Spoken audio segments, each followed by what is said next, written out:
bloqueada emocionalmente, está anulada intelectualmente. ¿Por qué? Bueno, desde el siglo XVII, desde la época de René Descartes, se sostenía que había dos tipos de procesos, digamos, procesos más psicológicos, intelectuales, razonamiento, reflexión, y los procesos emocionales, y que los segundos eran como de segundo nivel. Hoy sabemos que están estrechamente unidos, y por eso cuando una persona, su parte emocional está de alguna manera bloqueada, su parte intelectual no puede funcionar de forma correcta. Entonces, de alguna manera me gustaría explicar la relación que hay entre ciertos procesos mentales y procesos que tienen lugar en nuestro cerebro y en nuestro cuerpo. Y bueno, me gustan mucho las metáforas, de hecho la he utilizado para el último libro.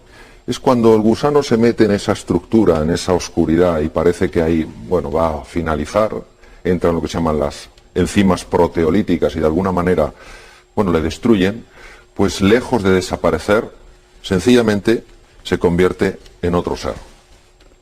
Claro, para un gusano es imposible prever lo que podría hacer siendo una mariposa.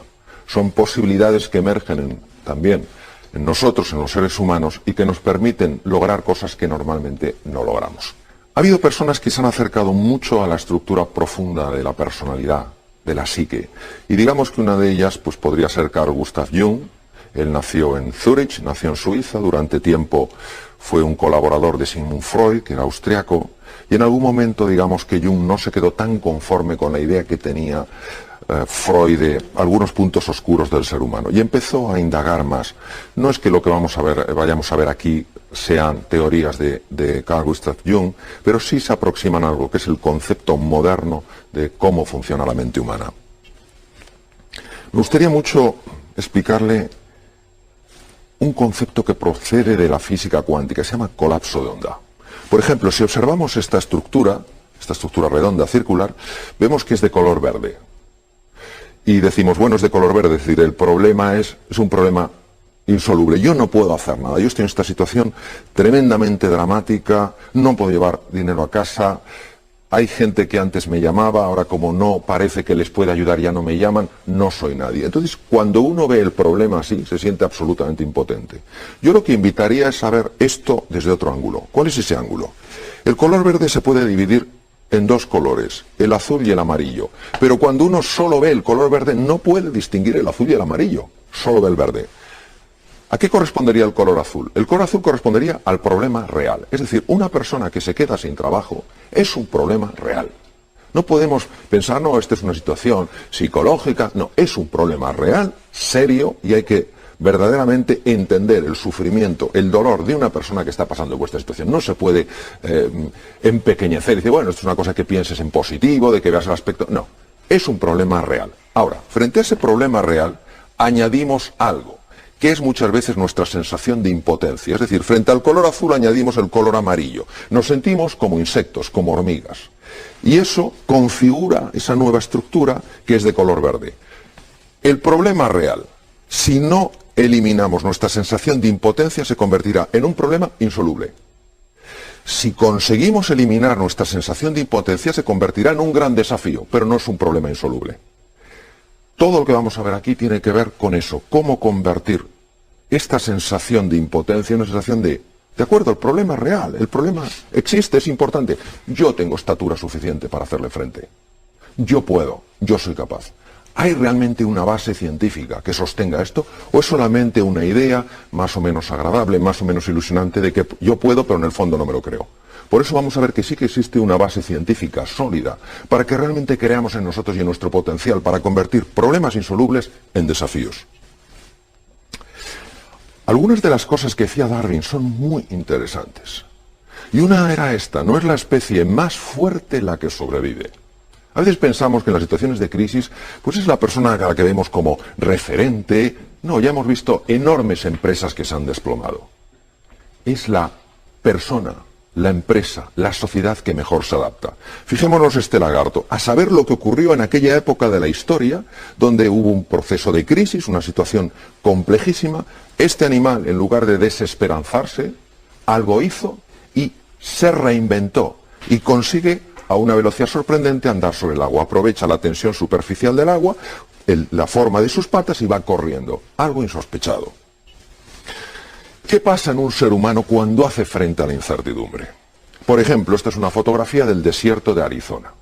El desierto de Arizona tiene peligros, tiene serpientes cascabel, muy grandes por cierto, tiene coyotes, son peligros, pero tiene otras cosas, tiene posibilidades, los cactus tienen unas tremendas utilidades, hay muchas cosas muy interesantes. ¿Qué nos pasa a los seres humanos cuando nos encontramos frente a un entorno nuevo, incierto? Nuestro mapa previo no nos sirve. Decimos, ¿qué hago aquí? Aquí es donde es fundamental que entendamos qué pasa en nuestro cerebro.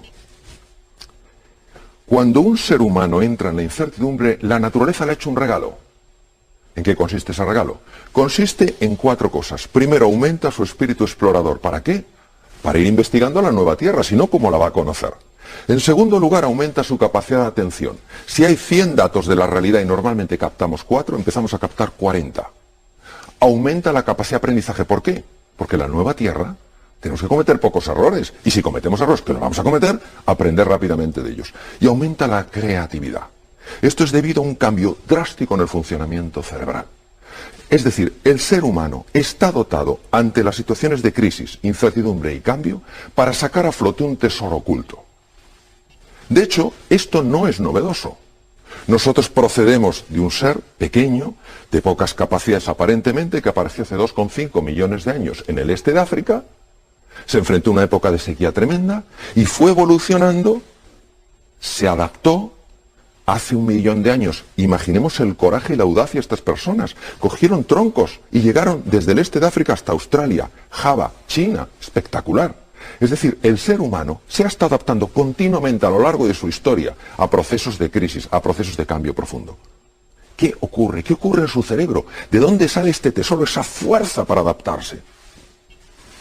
Lo primero que ocurre es un aumento muy importante en el riego sanguíneo de ciertas partes del cerebro, especialmente de la parte anterior, llamado lóbulo prefrontal. ¿Qué hace el lóbulo prefrontal? Los lóbulos prefrontales, ya que tenemos uno en cada hemisferio, los lóbulos prefrontales hacen precisamente eso. Nos ayudan a prestar más atención, a aprender más deprisa, a ser más creativos. Nos invitan a explorar. Hay una secreción de una sustancia llamada dopamina que invita a explorar. Además, esto es fundamental, porque yo cuando estudié medicina hace ya muchos años, recuerdo que me dijeron 2 cosas. Primero, que a los 7 años la personalidad ya estaba definida. Oiga, es que yo tengo 28, lo siento, es tarde. Y lo segundo, es que las neuronas solo morían. Entonces cada un día uno se perdía por la calle y decía, anda, ¿dónde iba yo? Pues otras 100.000 neuronas que han debido morir. Claro, esto era muy triste, porque claro, a medida que ibas aumentando de edad, tus células nerviosas iban muriendo. Claro. Era con la información técnica de entonces. Con la actual, esto ha cambiado. Esto que vemos aquí es una maravilla. Se llama neurogénesis. Células madre, células pluripotenciales, capaces de convertirse en cualquier cosa en las cavidades cerebrales, emigran a esta estructura llamada hipocampo y empiezan a convertirse en neuronas. Observemos, esta ya ha hecho una neurona apical, una dendrita apical, y empiezan a convertirse cada vez más en lo que son neuronas físicamente evidenciables. Esta estructura hipocampal, ¿para qué sirve? Sirve para aprender deprisa, sirve para controlar el pánico y además segrega una sustancia que se llama dopamina, que le he comentado antes, que nos permite mantenernos ilusionados en medio de la dificultad. Es decir, nuestro cerebro está preparado para la incertidumbre. Ahora, este es el modo o el mecanismo de adaptación. Tenemos otro, que es el de supervivencia. Frente a un tigre de Bengala. No tiene sentido empezar a ver si yo puedo negociar con el tigre. No tiene sentido empezar a buscar si hay 27 opciones. Empezar a analizar o a reflexionar. Hay que hacer otra cosa, porque si no, no sobrevivimos. En este caso ya no me interesa adaptarme, me interesa sobrevivir. Para sobrevivir tiene que producirse un cambio drástico en el funcionamiento del cerebro. Toda la corteza, esa parte arrugada, la razón por la que está arrugada es porque si no, no nos cabría en la cabeza el cerebro, extendido no nos cabría. Tiene que arrugarse para reducir su tamaño.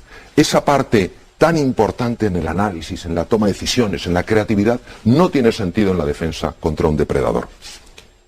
Pero sí tiene sentido una parte del cerebro mucho más profunda, que se llama sistema límbico, en griego limbo quiere decir anillo, como vemos aquí, y también quiere decir puerta a otra dimensión. Y especialmente una estructura en forma de almendra, viene del griego almendra, que se llama amígdala y que tenemos en los dos lados. En ese momento, ante el depredador, la corteza cerebral dice, yo no soy la que aquí tengo que gobernar el proceso. Amígdala, sube y controla el proceso. ¿Qué hace la amígdala? La amígdala entra en lo que se llama un modo de alarma y empieza a poner en marcha mecanismos ancestrales que me dan al menos opciones para hacer frente al tigre. Claro, ¿qué 3 opciones ha encontrado la naturaleza? Pues ha encontrado 3. Claro, yo ante un tigre no puedo tener 33 opciones, porque es que no sobrevivo. Son 3, ataque, huida o bloqueo. Pero claro, el ser humano atacando a un tigre, se han observado ataques a animales peligrosos cuando había un ser querido entre el animal peligroso y la persona, o la huida, o el bloqueo. Hace falta un cambio drástico en el funcionamiento de la musculatura. Yo no tengo ninguna opción frente a un tigre de Bengala. Yo no puedo correr a suficiente velocidad. Es curioso porque un amigo mío inglés me ha dicho hace poco, él viaja mucho a Australia, que ha visto en la televisión australiana que han detenido a un padre porque quería que su hijo fuera un gran nadador. Claro, el padre ha encontrado un sistema un poco peculiar para entrenar al hijo, le soltaba un caimán. Claro, el hijo usaba hasta las orejas para nadar. Claro, bien, al padre le interesaba más tener una medalla olímpica, aunque tuviera un hijo con un trauma de por vida, ¿no? Bien, es lo que a veces ocurre. ¿Qué pasa? Que tiene que ir mucha sangre a los músculos para que tengan una potencia brutal. ¿De dónde la sacan? Pues en primer lugar, de las partes del cerebro que no son imprescindibles. Claro, el cerebro lo vemos aquí, y el cerebro es una estructura pequeña en relación con el cuerpo, pesa el 2% del cuerpo, pero se lleva el 25% de la sangre. ¿Qué hace en su sabiduría al organismo? Dice, hay que llevar sangre a los músculos. Cerebro, todas las áreas que no son imprescindibles, negociación, creatividad, reflexión profunda, análisis, fuera. Pero no es suficiente la sangre que se lleva del cerebro, no. Tiene que llevarse a otras partes, donde se la lleva el tubo digestivo. Claro, no tiene sentido que a mí me vaya persiguiendo un tigre de Bengala, vea una piña y digo, oh, qué pinta tiene esa piña. No tiene ningún sentido. Con lo cual, el tubo digestivo se queda sin sangre. También de otras partes, obviamente, todo el sistema reproductor, zonas que en ese momento no son imprescindibles para la vida. Es decir, este es un sistema fantástico. ¿Por qué? Porque lleva la sangre donde es necesaria, a los músculos, y la quita de donde no es imprescindible. Hasta aquí no hay ningún problema. ¿Dónde está el problema? El problema está en que los mecanismos de supervivencia activados por la amígdala no solo se activan ante la presencia del tigre, ante la presencia del depredador, se sabe perfectamente que se activan frente a la amenaza mental. Es decir, cuando una persona ha perdido su trabajo y se siente no querido porque ha podido trabajar extraordinariamente bien, esforzarse, no tiene ninguna culpa en lo que le ha pasado. Pero cuando esa persona empieza a sentirse aislada, ultrajada, abandonada, rechazada, sin darse cuenta está activando el mismo modo cerebral que ante el depredador. Empieza a ver que los demás le miran de otra manera, empieza a sentirse excluido, en parte se da cuenta, pero la mayor parte de estos procesos son inconscientes. ¿Qué pasa? Pues que igual que la amígdala era activada directamente por la visión del depredador, es un proceso de 80 milésimas de segundo, esquemas mentales que tenemos en el cerebro pueden activar la amígdala. ¿Cuáles son los esquemas mentales? Se sabe que cuando una persona empieza a darle vueltas a una conversación negativa, me he quedado sin trabajo, ¿quién soy yo? Nadie. Ahora, ¿cómo voy a salir? De ninguna manera. ¿Quién va a contar conmigo? ¿Quién va a contar? Pues nadie, no va a contar nadie. Se sabe que ese tipo de conversaciones negativas, se ha estudiado con resonancia funcional magnética, empiezan a ocurrir en la zona prefrontal, la parte verde, justo encima del ojo derecho. Ahí tenemos las conversaciones negativas. Empezamos a darle vueltas y vueltas y vueltas a lo mismo. El problema es que la idea acaba convirtiéndose en un sentimiento porque si observamos la parte verde y la parte amarilla están muy cerca, este es el gran cíngulo anterior, y esto transmuta un pensamiento en un sentimiento. Ya no es que lo vea difícil, ahora es que me siento incapaz. Una vez que el cíngulo anterior se ha activado, activa directamente las amígdalas. Es decir, lo mismo que hacía el tigre. La diferencia es que ahora ha sido con un pensamiento que no paro de darle vueltas a lo mal que está, que no tengo salida, etcétera, etcétera. Quiero que seamos conscientes del increíble poder que tiene el pensamiento para afectar al cerebro. Una vez que las amígdalas se han activado, ya no estamos ante un modo de alarma de la amígdala, sino estamos secuestrados por la propia amígdala. La amígdala ha decidido ser la protagonista de nuestra obra, la protagonista de nuestra vida. Y no nos damos cuenta. La amígdala activa todo un sistema de alarma en el cuerpo, es una hormona que se llama CTH, el sistema de alarma se llama sistema nervioso simpático, el cual a su vez afecta a unas glándulas que están encima de los riñones llamadas suprarrenales, esta es una fotografía de las suprarrenales, con microscopía, y las suprarrenales empiezan a producir adrenalina, noradrenalina y cortisol. Es decir, cuando yo quedo envuelto en una conversación negativa, empiezo a cambiar la química de la sangre. No digo tener una emoción de tristeza, desesperanza, eso es ser humano. Es quedarme anclado. Tenemos emociones, pero vivimos en estados de ánimo. Cuando vivo en un estado de ánimo negativo, empiezo a llenar mi sangre, sobre todo de cortisol.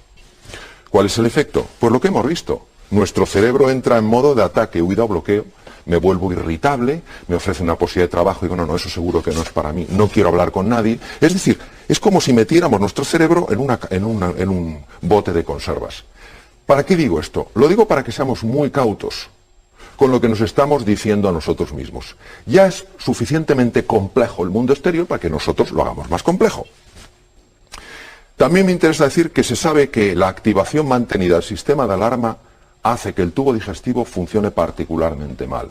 Colon irritable, reflujo gastroesofágico, afecta al sistema de defensa contra las bacterias, los virus, porque todos estos procesos de activación mantenida del secuestro amigdalino están deprivando de energía a un montón de sistemas del cuerpo que son necesarios. Es decir, que pararse y decir, tengo un problema real, pero yo tengo una estatura real, yo soy capaz, con ayuda puedo salir adelante, voy a pedir ayuda, voy a ser más proactivo. Tiene la capacidad de afectar físicamente al cuerpo. También a las células. Es curioso porque nunca hubiéramos supuesto que los estados emocionales afectaran la genética. Este es el núcleo de una célula. Recordemos que en el núcleo está el famoso ADN, donde están estos son Watson y Crick. Watson vive, Crick ya falleció, en su laboratorio en Inglaterra, descubrieron el ADN. El ADN está localizado en forma de rollitos dentro del cromosoma. Y el cromosoma observamos que tiene unos taponcitos de color anaranjado en la fotografía, en el dibujo, que se llaman telómeros. Los telómeros se van desgastando y el telómero, ¿por qué está ahí? Para evitar que las fibras de ADN se abran dentro del cromosoma. Es como si quitamos el aislante de un cable eléctrico. ¿Qué pasa si las fibras se abren? Que las personas vivimos menos. La telomerasa es esta sustancia, esta estructura molecular, esta enzima que repara como una araña. Su telaraña repara el telómero. Hoy sabemos que cuando nos dejamos invadir de forma sostenida, repito, sostenida, por estos sentimientos de desesperanza, de vergüenza, de incapacidad, las cifras de telomerasa bajan. Es decir, está mucho en juego. El problema es real. No podemos darnos por vencidos. Recordemos que muchas ideas que tenemos de nosotros mismos están basadas no en nuestra realidad, sino en definiciones que hemos hecho de nosotros mismos cuando éramos pequeñitos. Yo soy así. Yo no soy así. William James, uno de los psicólogos más grandes que ha existido,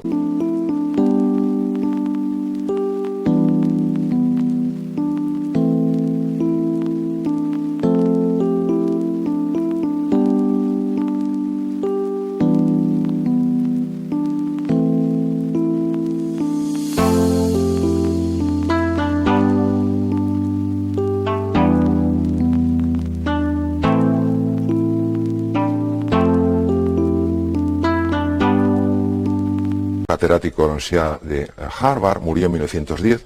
Fijémonos lo que decía, la mayor revolución de nuestra generación es el descubrimiento de que cambiando de mentalidad los seres humanos pueden cambiar aspectos externos de sus vidas. Es decir, que la persona que ha perdido un trabajo no ha perdido su calidad como ser humano, no ha perdido sus recursos, no ha perdido toda la belleza y la sabiduría que hay en su interior. No puede pensar que perder un trabajo es perderse a sí mismo. Ha perdido una cosa, no ha perdido quién es en realidad. El gran Milton Erickson, cuando le preguntaron, bueno, ¿y qué pasa cuando un ser humano empieza a buscar? Dice, pues que estoy fascinado por lo que va a emerger. Porque sabemos que detrás de estas situaciones, cuando la persona no se hunde, sino sobre todo se pone a buscar qué hay de valioso aquí, aunque sé que cuesta, yo también lo he experimentado, y sobre todo tiene apoyo a su alrededor, lo que emerge es extraordinario. Dos últimas slides. La primera es que a veces vivimos encerrados en una especie de cárceles, de castillos, de mazmorras, sin saber que hay otra posibilidad. Que las personas que lo están pasando especialmente mal en estos momentos recuerden eso. Son extraordinarios, tengan o no trabajo. Son capaces, tengan o no trabajo. Hay un camino siempre.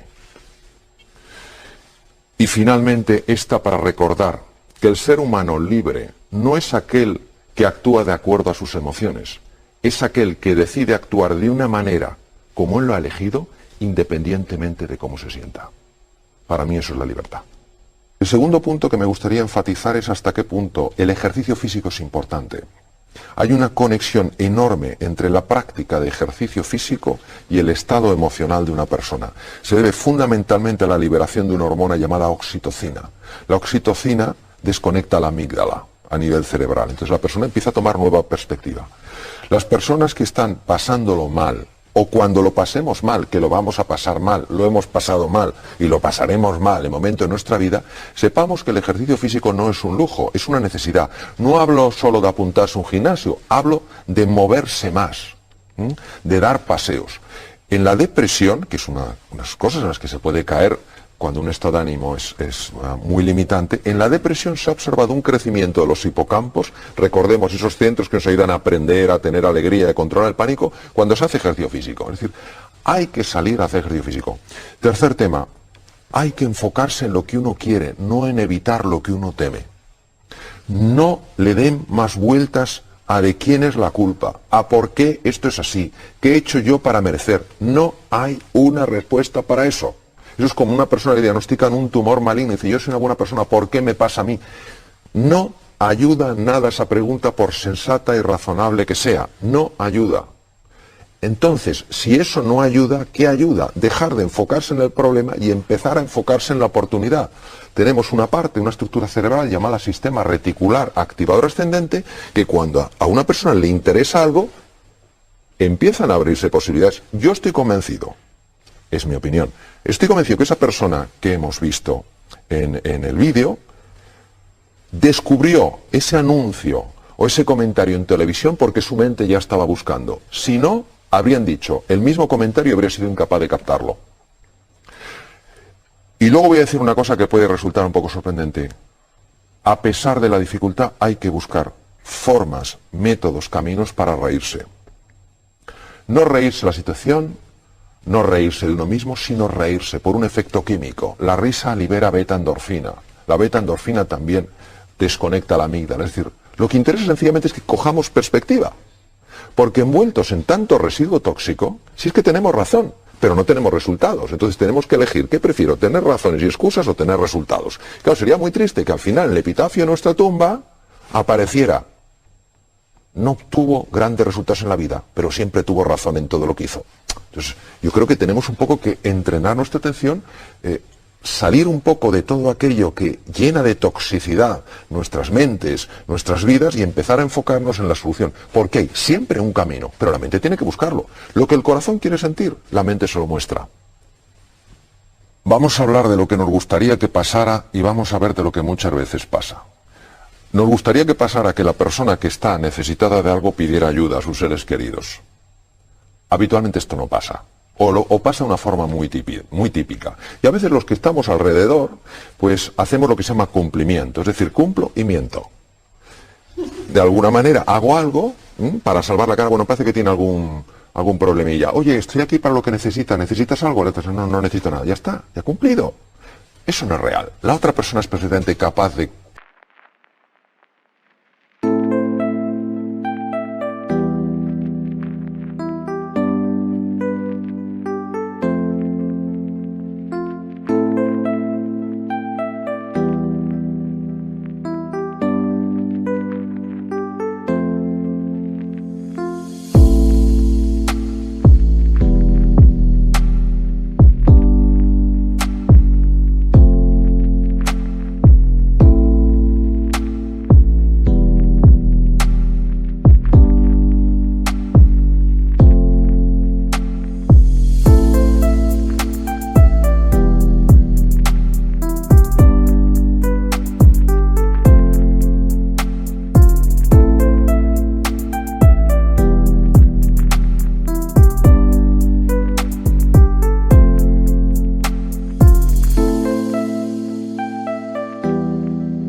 captar la inautenticidad de eso.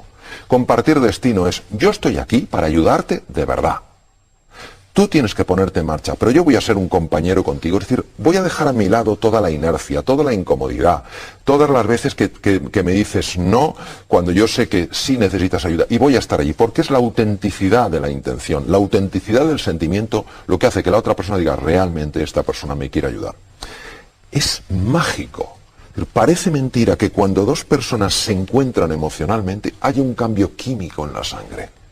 Es mágico, no he encontrado nunca en mi vida nada tan potente como la comunicación. Entonces, compartir destino es lo que ocurre con una persona que de verdad te importa. Es decir, estás ahí porque te quiero, estoy dispuesto a sufrir contigo. No podemos meter en el mismo saco elementos tan sumamente diferentes. Hay ciertos tumores malignos que se curan prácticamente en su totalidad y hay otros tumores malignos que son más agresivos. Ahora, ¿cuál es la relación entre un tumor maligno y un ser humano? Es la misma relación que tiene una semilla con un terreno.